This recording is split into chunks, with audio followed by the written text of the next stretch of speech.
The influence of Manchester's iconic genre-defying sound in the 90s still echoes throughout music today.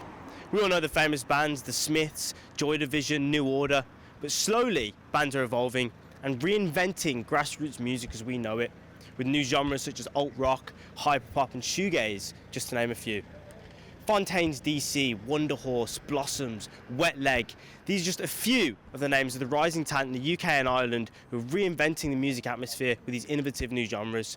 But how do bands in Manchester adapt to this ever-evolving music scene? Here at Yes Bar, I'll find the answer to that very question, where I'll be interviewing alt/indie rock band Lavender to see what they bring to the table.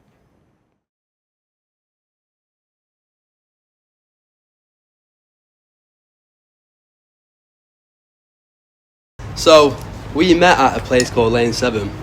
We're both bartenders, and I never really messed with music or anything. I was kind of the opposite, actually. So, I was making loads of little demos on GarageBand. Like proper dream pop, indie pop, weren't they? Yeah. So there was a girl in our class who messaged me one day asking if I could start with her mate's band.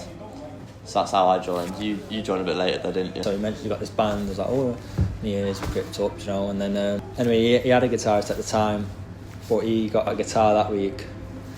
He started playing it. Just out of coincidence, I got a guitar that week, and I ended up joining the band. Going strong since. You have 5 different people with different tastes, all coming in and putting in their part, and with that, you have like fusion of 5 different genres and 5 different stories and Yeah, we really stress writing good songs. We don't settle, you know what I mean? Like, we don't want to write background music. You know, if you sort of want to write a song where if it wasn't your band, you'd go, you should listen to this is cool. In terms of standing out, I think there's a sea of indie and alt bands now. It's everywhere, and to stand out, you've really got to do something different. I'd say if there's one thing that we were to stand out on, it would be that blues aspect. Yeah, I think our songs have got nuts as well. You know, when a song's got you can just, when a song just goes somewhere else. What are your musical inspirations? any band that portrays emotion, the front man just actually believes in what he's saying and preaching, that speaks unbelievable things to me. Mine is probably 100% the Smiths, specifically Johnny Marr, Morrissey. I think musically the things I like to hear come a lot from the Strokes. I mean, I always grew up in rock and roll. There is a blues undertone that sits under our music. Do you envision big things for the future of Lavender? I mean, we can all speak for ourselves, you know what I mean? It's when you're thinking about it outside of doing it. You're kind of going through it in your head and then you go, oh, that's something I want to add to that song.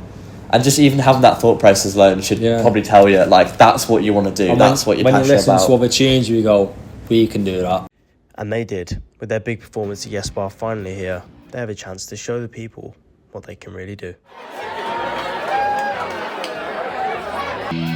There's very, very few things that a kid can do at 20 years old that are better than getting on the stage in front of your mates with 5 other lads that you love and just playing tunes that you vote because you love them,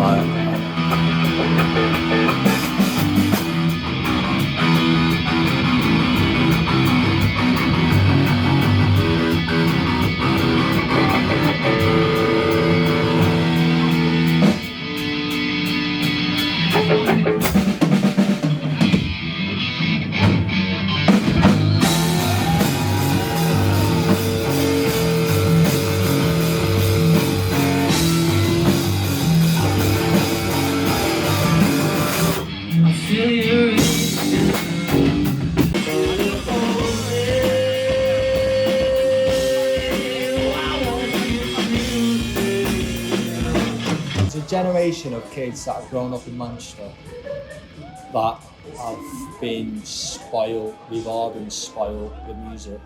So I guess what makes any band original is the people that's in it. That sounds so pretentious.